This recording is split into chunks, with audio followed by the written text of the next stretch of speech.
CN It's going to be a good old Southern showdown in Atlanta during tonight's college football national championship game. Brush up with AJ's hilarious preview of the game. Here's what you need to know to get up to speed and out the door. You can also get 5 things you need to know today to your inbox daily. Sign up here. Point 1.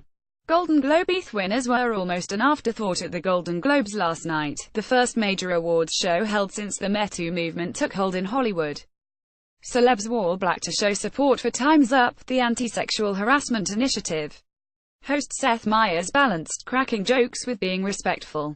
And the highlight of the night belonged to Oprah. She lifted the crowd to its feet during her emotional speech accepting a Lifetime Achievement Award. "A new day is on the horizon," she said. "For too long, women have not been heard or believed if they dared to speak their truth to the power of those men." The rousing speech is sparking a new round of speculation that the media mogul might run for president in 2020. Here's the transcript.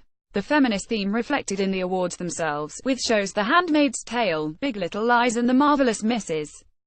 Maisel all winning big. But it was also a night of several firsts. You can check out the complete list of winners here. The fire and fury weekend of the Trump presidency had a little bit of everything. The president bragged HES a very stable genius and, like, really smart. White House advisor Stephen Miller tried to drive home the point in an interview battle royale with CNN's Jake Tapper. CIA Director Mike Pompeo felt the need to tell anyone what listen that no, the president's not cracking up. UN Ambassador Nikki Haley got in on the action by defending Trump's tweeting habit. Even the banished Steve Bannon walked back the treasonous comments attributed to him in Michael Wolff's controversial book. But as Team Trump circles the wagons around him, there are new revelations, like how the president's workday doesn't begin until almost noon. For the first time in 2 years, the North and the South will sit down for high-level talks. They'll meet tomorrow at the Peace House in the demilitarized zone. Topic number 1: Getting North Korean athletes in next month's Winter Olympics in South Korea. But of course the two sides will also talk about the North and its nuclear ambitions. Stephen Paddock didn't just hole up in his room for days on end before he killed 58 people in the Las Vegas massacre. Staff at the Mandalay Bay Resort and Casino staff interacted with him more than 10 times in the days leading up to the shooting.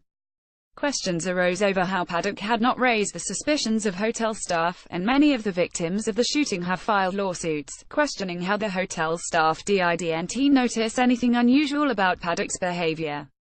But housekeepers saw no signs of anything suspicious in the suite. "People in the eastern half of the US, we know you've been living in an icebox for weeks. But hold on, warmer weather is on the way. About a quarter of Americans are under winter weather advisories this morning. And Sunday set 39 low-temperature records across the eastern U.S. But starting this week, a slow but steady thaw begins that'll actually have temperatures about 10 to 20 degrees above normal by the middle of the month. People are talking about these. Read up. Join in. Codename Zumano. It's not Marvel's latest superhero movie. It's the name of the super-secret spacecraft that SpaceX is putting into space for the U.S. government. Amazing astronaut John Young did it all. He was one of only 12 people to walk on the moon, and he commanded the first space shuttle flight. He died at age 87. Saudi sit-in. It's tough being a prince in Saudi Arabia these days. 11 of them were arrested after staging a sit-in to protest a cut in their perks. RIP. Jerry. His big brother Dick had a bigger career, but Jerry Van Dyke carved out some stardom for himself on the sitcom Coach.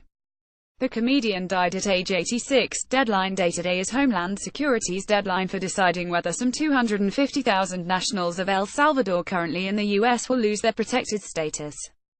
If the protected status program is ended, most of these Salvadorans, some who've worked in the U.S. for decades, will be forced to leave the country.